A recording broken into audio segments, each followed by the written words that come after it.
MTV news Kannada ವಾಹಿನಿಗೆ ಸ್ವಾಗತ. ಆತನಿಗೆ 47 ವರ್ಷ, ಆಕೆಗೆ 19 ವರ್ಷ. ಆ 47 ವರ್ಷದ ಅಂಕಲ್ಗೆ 19ರ ಯುವತಿ ಮೇಲೆ ಬಿದ್ದಿತ್ತು ಕಣ್ಣು. ನಿತ್ಯವೂ ಕಾಲ್ ಮಾಡಿ, ನೀನು ನನ್ನ ಮದುವೆ ಆಗಬೇಕು, ಇಲ್ದಿದ್ರೆ ನಾನು ಸರಿ ಇರಲ್ಲ ಅಂತ ಹೇಳಿ ನಿತ್ಯವೂ ಕರೆ ಮಾಡಿ ಕಿರುಕುಳ ಕೊಡ್ತಾ ಇದ್ದ. ಇದರಿಂದ ಮನನೊಂದ ಯುವತಿ ಇದೀಗ ಸೂಸೈಡ್ ಮಾಡಿಕೊಂಡು ಜೀವವನ್ನೇ ಬಿಟ್ಟಿದ್ದಾಳೆ. ಗದಗ ಜಿಲ್ಲೆ ಮುಂಡರಗಿ ತಾಲೂಕಿನ ವೀರಪಾಪುರ ತಾಂಡದ ನಿವಾಸಿ ವಂದನಾ ಸೂಸೈಡ್ ಮಾಡಿಕೊಂಡ ವಿದ್ಯಾರ್ಥಿ. ಗ್ರಾಮ ಪಂಚಾಯಿತಿ ಹೊರಗುತ್ತಿಗೆ ಸಿಬ್ಬಂದಿಯಾಗಿರುವ 47 ವರ್ಷದ ಕಿರಣ ಕಾರಬಾರಿ ವಿರುದ್ಧ ಕಿರುಕುಳದ ಆರೋಪ ಕೇಳಿಬಂದಿದೆ.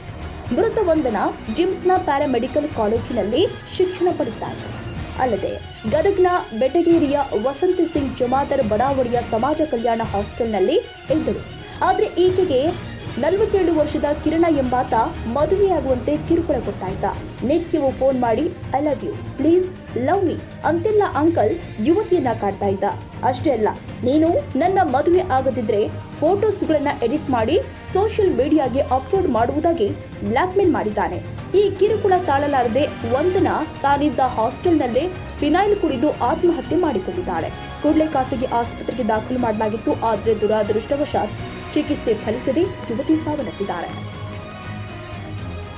ತಾಜಾ ಸುದ್ದಿಗಾಗಿ ಎಂಟಿವಿ ನ್ಯೂಸ್ 24x7ಗೆ ಸಬ್ಸ್ಕ್ರೈಬ್ ಮಾಡಿ ಮತ್ತು ಬೆಲ್ ಐಕಾನ್ ಅನ್ನು ಒತ್ತಿ. ತಪ್ಪದೇ ಲಿಂಕ್ ಶೇರ್ ಮಾಡಿ.